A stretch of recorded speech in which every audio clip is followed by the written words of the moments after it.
PM Modi आज BJP कार्यकर्ताओं से करेंगे संवाद। मेरा बूथ सबसे मजबूत कार्यक्रम के तहत करेंगे बात। बीजेपी मुहिम के तहत कार्यकर्ताओं को बूथ मजबूत करने का दे रही है मंत्र। दिल्ली विधानसभा चुनाव में आज राहुल गांधी करेंगे प्रचार। सदर बाजार विधानसभा में जनसभा को करेंगे संबोधित। अनिल भारद्वाज को कांग्रेस ने दिया है यहां से टिकट। दिल्ली चुनाव में शिवसेना शिंदे गुट का बीजेपी को समर्थन। पार्टी नेता संदीप चौधरी ने कहा, डेप्यूटी सीएम शिंदे ने दिए निर्देश कि नहीं होना चाहिए वोटों का बंटवारा। नई दिल्ली विधानसभा क्षेत्र से कांग्रेस उम्मीदवार संदीप दीक्षित का दावा, चुनाव प्रचार कर रहे हैं पंजाब पुलिस के जवान। मैंने जांच के लिए पुलिस को दी है तस्वीरें। बीजेपी उम्मीदवार प्रवेश वर्मा का आरोप, पंजाब सरकार की मदद से केजरीवाल झुग्गियों में लगवा रहे हैं सीसीटीवी कैमरे। पंजाब के टीचर्स, पंजाब के कर्मचारी आम आदमी पार्टी के कार्यकर्ता बनकर कर रहे हैं प्रचार। प्रवेश वर्मा के बयान पर सीएम भगवंत मान ने कहा, दिल्ली में हर प्रदेश के नंबर की गाड़ियां, लेकिन वो कह रहे हैं पंजाब की गाड़ियां क्यों घूम रही हैं, जैसे कि पंजाबी सुरक्षा के लिए खतरा हो। दिल्ली में पंजाब के सीएम भगवंत मान ने किया रोड शो। कहा, पंजाब में वादे पूरे किए। हम राम या रावण की राजनीति नहीं करते हैं, हम स्कूल, अस्पताल, बिजली, पानी की करते हैं बात। बीजेपी के बटेंगे तो कटेंगे के नारे के बीच आम आदमी पार्टी के उम्मीदवार अमानुल्लाह खान ने कहा, वोट बटा तो बीजेपी आ जाएगी। जनसभा में की एकजुट होकर वोट देने की अपील। अरविंद केजरीवाल ने कहा, बीजेपी वाले बताए क्या काम किया, बस 10 साल गालियां दी, अब झुग्गियों में रुक रहे बीजेपी नेता, सरकार बनते ही ये लोग तोड़ देंगे झुग्गी। हरियाणा के सीएम नायब सिंह सैनी ने किया दावा, दिल्ली के लोगों में केजरीवाल के प्रति गुस्सा। रामायण के मुद्दे पर कहा, केजरीवाल को अपनी संस्कृति की नहीं है जानकारी। बीजेपी नेता विजेंद्र गुप्ता ने अरविंद केजरीवाल को घेरा। कहा, वो रामायण की व्याख्या करके हंसी के पात्र बने। ये चुनावी हिंदू हैं, इनको रामायण का नहीं पता। केजरीवाल ने जनसभा में बीजेपी कांग्रेस पर साधा निशाना। कहा, दिल्ली में जीरो बिजली का बिल आना चमत्कार, कांग्रेस सरकार में होता था पावर कट, बीजेपी बंद कर देगी फ्री शिक्षा। केजरीवाल के बयान पर बीजेपी नेता जयराम ठाकुर का पलटवार, कंफ्यूज केजरीवाल खुद नहीं जानते वो क्या बोल रहे हैं। कहा, बीजेपी प्रतियोगी परीक्षाओं की तैयारी में भी करेगी मदद। दिल्ली सरकार के मंत्री और बाबरपुर विधानसभा सीट से आम आदमी पार्टी के उम्मीदवार गोपाल राय ने कहा, बीजेपी 2 महीने से कंफ्यूज, दिल्ली के लोगों को काम और केजरीवाल सरकार चाहिए। कस्तूरबा नगर विधानसभा क्षेत्र से कांग्रेस उम्मीदवार अभिषेक दत्त ने कहा, बीजेपी केजरीवाल के साथ दिल्ली में बीते 11 साल से कर रही है राज, दिल्ली के लोग दोनों ही पार्टियों से हैं परेशान। पूर्णिया से निर्दलीय सांसद पप्पू यादव ने दिल्ली में कांग्रेस के लिए किया चुनाव प्रचार। कहा, केजरीवाल ने नहीं पूरा किया एक भी वादा, पूर्वांचल के साथ किया धोखा।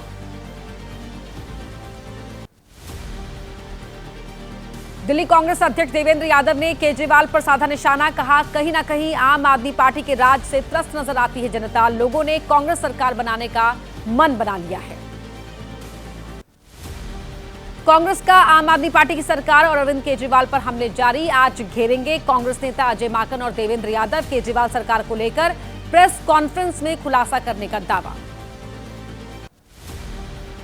दिल्ली में सभी सियासी दलों का चुनाव प्रचार जारी। आम आदमी पार्टी के संयोजक अरविंद केजरीवाल ने वजीरपुर में किया चुनाव प्रचार, स्थानीय लोगों ने विरोध में किया प्रदर्शन। कालकाजी से बीजेपी उम्मीदवार रमेश बिधूड़ी का बयान, देश में दीमक की तरह काम कर रहे रोहिंग्या, बांग्लादेशी घुसपैठिए भारतीयों के अधिकारों को छीनने की कर रहे हैं कोशिश। सियासत से बिहार भी अछूता नहीं है। बिहार से एक बार फिर एनडीए में खटपट की खबरें आने लगी हैं। बिहार का कौन सा दल एनडीए से हो गया है नाराज? क्या बिहार में चुनाव से पहले ही प्रेशर पॉलिटिक्स का दौर शुरू हो गया है? जानते हैं 9 सेकंड न्यूज में। बिहार एनडीए में खटपट, ज्यादा सीट का दावा करने के बाद पलटे मांझी। कहा, कोई नाराजगी नहीं है, इतना बड़ा पद दिया मोदी जी ने, ये क्या कम है? दिल्ली में बीजेपी को हमारा फुल सपोर्ट। मांझी के बयान पर बोले जेडीयू प्रवक्ता अभिषेक झा, एनडीए में 5 घटक दल और सभी पार्टियों में है समन्वय। विधानसभा चुनाव के लिए सभी पार्टियों के वरिष्ठ नेता कर लेंगे सीट का बंटवारा। केंद्रीय मंत्री जीतन राम मांझी ने साधा तेजस्वी पर निशाना। कहा, जातिगत आरक्षण पर राहुल की भाषा बोल रहे तेजस्वी, सरकार में रहने के दौरान क्यों नहीं लागू की माई बहन योजना। यूजीसी के मसौदे पर बोले जेडीयू नेता राजीव रंजन प्रसाद, हमने पूरा नहीं पढ़ा लेकिन जो बातें सामने आ रही हैं उनसे सहमत नहीं, इसमें कुछ बदलाव की आवश्यकता। अवैध प्रवास की समस्या पर उपराष्ट्रपति जगदीप धनखड़ ने कहा, अराजकता के रूप में सामने आ रही है समस्या, इसकी हमारे चुनावी तंत्र को प्रभावित करने की संभावना। उपराष्ट्रपति ने कहा, यूनिफॉर्म सिविल कोड को लागू करना चाहिए, चुनावी गणनाओं के संकुचित दृष्टिकोण से नहीं होना चाहिए प्रभावित। हरिद्वार जिले के लक्सर में सीएम पुष्कर सिंह धामी का रोड शो, निकाय चुनाव के लिए पार्टी प्रत्याशी के समर्थन में रोड शो करने पहुंचे मुख्यमंत्री धामी, सीएम के कार्यक्रम में दिखी समर्थकों की भारी भीड़। रोहिंग्या के जन्म प्रमाण पत्र का मामला, एसआईटी ने मालेगांव में शुरू की जांच, बीजेपी नेता किरीट सोमैया ने रोहिंग्या के जन्म प्रमाण पत्र को लेकर किया था दावा। महाराष्ट्र में सरपंच की हत्या का मामला, सोशल मीडिया पर सामने आया वीडियो, 3 आरोपियों वाल्मीकि करार, सुदर्शन घुले, विष्णु चाटे के साथ दिखा निलंबित पुलिस अधिकारी। वीडियो के रिकॉर्ड होने की तारीख साफ नहीं, सरपंच की हत्या से पहले 9 दिसंबर का वीडियो होने का दावा, मारे गए सरपंच देशमुख ने कंपनी से जबरन वसूली का किया था विरोध। महाविकास अघाड़ी की बैठक में धनंजय मुंडे और वाल्मीकि करार को लेकर चर्चा, मीटिंग के बाद एमवीए के नेताओं ने कहा, मंत्री धनंजय मुंडे के इस्तीफे के लिए और कितने सबूत चाहिए। वर्ल्ड इकोनॉमिक फोरम की बैठक में बोले तेलंगाना के सीएम रेड्डी, मार्केटिंग के लिए देवास तो निवेश के लिए तेलंगाना बेस्ट, इलेक्ट्रिक वाहन सेमीकंडक्टर को भी दे रहे हैं बढ़ावा। दावोस में महाराष्ट्र के सीएम फडणवीस ने दी जानकारी, जेएसडब्ल्यू के साथ 3 लाख करोड़ का MoU sign, EV, solar manufacturing और स्टील सेक्टर का पोर्टफोलियो, आईटी सेक्टर में मिला निवेश। केंद्रीय मंत्री चिराग पासवान ने कहा, भारत के सुझाव और चिंताओं को रखने के लिए अच्छा है विश्व आर्थिक मंच, भारत के पास सहयोग के कई ऑप्शन है मौजूद। गुजरात में जूनागढ़ नगर निगम और 66 नगर पालिकाओं के लिए चुनाव, आज से आचार संहिता लागू, 16 फरवरी को डाले जाएंगे वोट, 18 फरवरी को आएंगे नतीजे। राज्य चुनाव आयुक्त के मुताबिक ग्राम पंचायत के लिए आरक्षण का काम जारी, आरक्षण के मुद्दे की वजह से बोरसद, सोजिन्ना और परिसीमन लंबित होने से 2 जगह चुनाव नहीं। मिल्कीपुर उपचुनाव को लेकर एसपी के एमपी डिंपल यादव ने लगाया आरोप, बीजेपी साजिश करके हराना चाहती है एसपी को, इसके बावजूद उपचुनाव जीतेगी समाजवादी पार्टी। कांग्रेस के बेलगावी मंथन का क्या रहा नतीजा, पीएम और गृह मंत्री को लेकर प्रियंका गांधी ने क्या कहा। 9 सेकंड न्यूज में कांग्रेस के बेलगावी सम्मेलन से जुड़ी खबरें देखिए। बेलगावी की रैली में प्रियंका ने लगाया आरोप, कहा पीएम और गृह मंत्री संविधान विरोधी, क्योंकि देश की मूल विचारधारा विविधता पर हमला करती है बीजेपी, आरएसएस की विचारधारा। कांग्रेस अध्यक्ष मल्लिकार्जुन खड़गे ने कहा, बेलगावी कित्तू रानी चेन्नम्मा की जन्मभूमि, जिन्होंने देश की गरिमा, लोगों के सम्मान के लिए लड़ाई लड़ी, ऐसे ही बीजेपी आरएसएस से लड़ रही है प्रियंका। कांग्रेस की रैली पर बीजेपी नेता आर अशोक का निशाना, कहा ये नकली गांधी और नकली कांग्रेस, असली गांधी के नाम पर किया कार्यक्रम, पैसा लूटकर बेलगावी ट्रांसफर किया। बेलगावी में डीके शिवकुमार को मुख्यमंत्री बनाने के लिए लगे नारेबाजी पर बोले डिप्टी सीएम, ये कार्यकर्ताओं की इच्छा, पार्टी जब चाहेगी लेगी फैसला, मुझे कोई जल्दी नहीं। 9 सेकंड न्यूज में अब बात एक्टर सैफ अली खान पर हुए हमले से जुड़े अपडेट की। सैफ अली खान हमला मामले में बड़ा खुलासा, मुंबई पुलिस को सैफ के बेटे जहांगीर के कमरे में मिली आरोपी शहजाद की टोपी, डीएनए जांच के लिए पुलिस ने भेजे बात। सैफ अली खान पर हमले के मामले में बदला गया जांच अधिकारी, पहले पीआई रैंक के पुलिस अधिकारी सुदर्शन गायकवाड़ कर रहे थे जांच अधिकारी के बदले जाने की वजह साफ नहीं। हमलावर को पश्चिम बंगाल के एक एजेंट से मिली थी मदद, आरोपी शहजाद के पास मिला कोलकाता के शख्स के नाम पर रजिस्टर्ड सिम कार्ड, मोबाइल से जुड़े दस्तावेज से बांग्लादेशी होने की पुष्टि। कल अस्पताल से डिस्चार्ज हुए सैफ अली खान, उनके स्वागत के लिए सजाई गई पूरी बिल्डिंग, सैफ के घर से हेल्थ चेकअप कर वापस लौटते दिखे डॉक्टर्स और नर्स।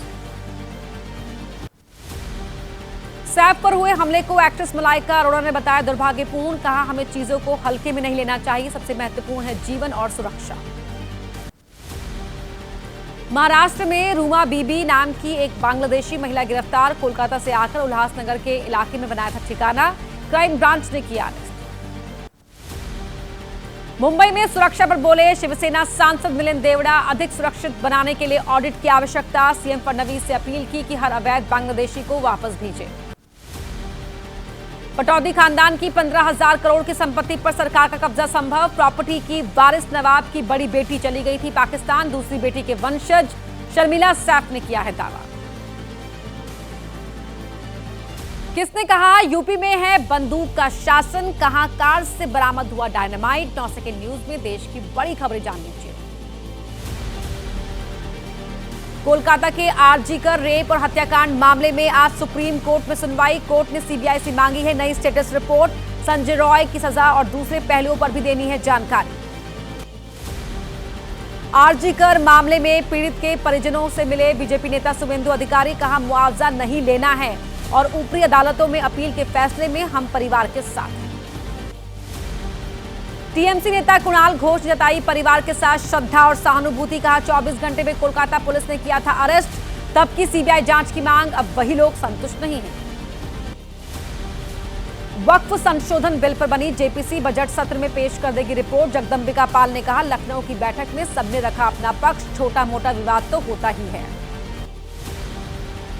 जेपीसी बैठक पर असदुद्दीन ओवैसी ने कहा वक्फ को बर्बाद करने के लिए है वक्फ कानून। यूसीसी के मुद्दे पर बोले ओवैसी, ये केवल मुसलमानों को परेशान करने के लिए बनाया जा रहा है।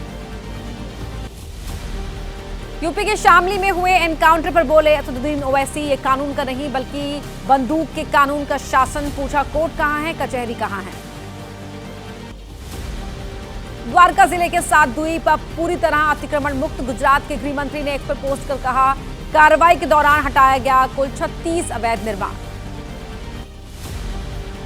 यूपी की कैबिनेट की बैठक में कई अहम फैसलों में लगेगी मुहर। कुल 54 मंत्री कैबिनेट बैठक में होंगे शामिल। श्रद्धालुओं को असुविधा से बचाने के लिए बदली मीटिंग की जगह। महाराष्ट्र में पकड़ी गई बांग्लादेशी महिला उल्लासनगर क्राइम ब्रांच ने किया गिरफ्तार। न्यायिक जांच आयोग टीम ने किया संभल का दौरा। हिंसाग्रस्त इलाके का किया निरीक्षण। अधिकारियों और स्थानीय लोगों से बातचीत कर घटनाक्रम की जानकारी जुटाई। मध्य प्रदेश के दमोह में कार से मिला विस्फोटक। डायनामाइट और ब्लास्ट करने की मशीन बरामद। पुलिस ने 2 को किया गिरफ्तार। विस्फोटक के बारे में जानकारी जुटाई जा रही है। मारुति सुजुकी की पहली इलेक्ट्रिक कार ई विटारा की धूम। कंपनी ने दिल्ली में आयोजित ऑटो एक्सपो में दमदार रेंज और धमाकेदार फीचर्स के साथ लॉन्च की थी अपनी पहली electric car e Vitara. Safety के लिए लेवल 2 एडास फीचर्स से लैस ये ई कार सिंगल चार्ज में चलेगी 500 किलोमीटर से ज्यादा।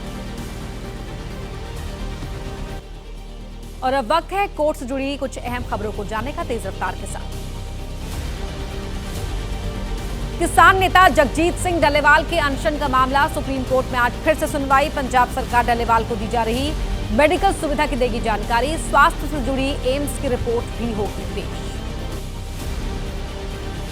दिल्ली की मुस्तफाबाद सीट से एआईएमआईएम उम्मीदवार ताहिर हुसैन की बेल का मामला आज सुप्रीम कोर्ट में फिर से सुनवाई। दिल्ली पुलिस कोर्ट में दाखिल करेगी जवाब। अलगाववादी नेता यासिन मलिक को लेकर एनआईए की याचिका पर आज दिल्ली हाईकोर्ट में सुनवाई। एनआईए ने कोर्ट से की यासिन मलिक को मौत की सजा की मांग। बीजेपी सांसद बांसुरी स्वराज के खिलाफ दाखिल मानहानि का मामला। सत्येंद्र जैन की याचिका पर आज दिल्ली के राउज एवेन्यू कोर्ट में होगी सुनवाई। पूर्व मंत्री सत्येंद्र जैन से जुड़े करप्शन मामले में आज राउज एवेन्यू कोर्ट में सुनवाई। सीबीआई ने सत्येंद्र जैन के खिलाफ दाखिल की थी सप्लीमेंट्री चार्जशीट। और अब बात महाकुंभ की, जहां लाखों करोड़ों आस्था की डुबकी लगा रहे हैं। महाकुंभ से जुड़ी पूरी अपडेट जान लीजिए 9 सेकंड न्यूज में। आज प्रयागराज दौरे पर रहेंगे यूपी के सीएम योगी आदित्यनाथ। सुबह 11:30 बजे के करीब पहुंचेंगे संगम नगरी। कैबिनेट सदस्यों के साथ मीटिंग में होंगे शामिल। संगम तट पर स्नान और पूजन भी करेंगे। महाकुंभ में पहुंचे अदानी ग्रुप के चेयरमैन गौतम अदानी। संगम में पूजा अर्चना कर लिया मां गंगा का आशीर्वाद। कुंभ की व्यवस्थाओं के लिए पीएम मोदी और सीएम योगी की तारीफ। महाकुंभ की भव्यता देखने पहुंचे एक्टर अनुपम खेर। स्वामी अवधेशानंद गिरी से मुलाकात कर लिया आशीर्वाद। महाकुंभ की भव्यता देख अभिभूत नजर आए अनुपम खेर। प्रयागराज में देखते ही बन रही महाकुंभ की रौनक। त्रिवेणी घाट पर संध्या आरती में उमड़े श्रद्धालु। महाकुंभ के दौरान श्रद्धालुओं के लिए विशेष आकर्षण बनी है आरती। 9 सेकंड न्यूज में अब जान लेते हैं अपराध जगत की अहम खबरें। यूपी के शामली में 4 बदमाशों के एनकाउंटर पर ग्रामीणों की प्रतिक्रिया। बदमाशों के मारे जाने से राहत महसूस कर रहे हैं लोग। इलाके के लोगों को बदमाशों के आतंक से मिलेगी मुक्ति। वाराणसी रेलवे स्टेशन पर एक शख्स से 42 लाख रुपए कैश बरामद। वाराणसी से हावड़ा जा रही ट्रेन में यात्री के पास मिली रकम। बंगाल में ज्वेलरी लेने जा रहा था शख्स। आईबी और एटीएस ने भी शुरू की छानबीन। दिल्ली के भारत नगर इलाके में वारदात। बाइक सवार बदमाशों ने कार का शीशा तोड़कर लूटे 1 करोड़ रुपए की कीमत के गहने। शोरूम बंद कर घर लौट रहा था व्यापारी। यूपी के महाराजगंज में पशु तस्करों के साथ पुलिस की मुठभेड़। पुलिस की गोली से घायल हुआ एक तस्कर। दूसरा आरोपी मौके से हुआ फरार। मुठभेड़ के दौरान 4 थानों की पुलिस रही मौजूद। बिहार के वैशाली में बाइक शोरूम में शॉर्ट सर्किट से लगी आग। 1 करोड़ से ज्यादा की कीमत की बाइक और जरूरी सामान जलकर हुआ खाक। मौके पर पहुंची फायर ब्रिगेड की टीम ने पाया आग पर काबू। वैशाली के बेलसर थाना क्षेत्र में स्थित है बाइक शोरूम। शॉर्ट सर्किट की वजह से आग लगने की आशंका। शोरूम से आग की लपटें उठता देख फायर ब्रिगेड को दी गई जानकारी। बुलंदशहर के सिकंदराबाद में फैक्ट्री में गैस रिसाव से मचा हड़कंप। फैक्ट्री में काम कर रहे 2 मजदूरों की मौत। एक मजदूर की हालत गंभीर। हादसे की जानकारी के बाद जांच के लिए पहुंचा प्रशासन। यूपी के शाहजहांपुर में चालान करने पर high voltage drama. Traffic police की कार्रवाई से नाराज शख्स ने किया हंगामा। कहा पुलिस वालों ने गलत तरीके से किया चालान। श्रीगंगानगर के पदमपुर में नहर टूटने से खेतों में भरा पानी। सिंचाई विभाग पर लापरवाही का आरोप। ग्रामीणों की करीब 20 बीघा फसल पानी में डूबी। राजस्थान के भीलवाड़ा में बैलगाड़ी पर सवार होकर निकले बाराती। दुल्हन लेने के लिए दूल्हे ने भी की बैलगाड़ी की सवारी। सड़क पर नजर आया बैलगाड़ी सवार बारातियों का काफिला।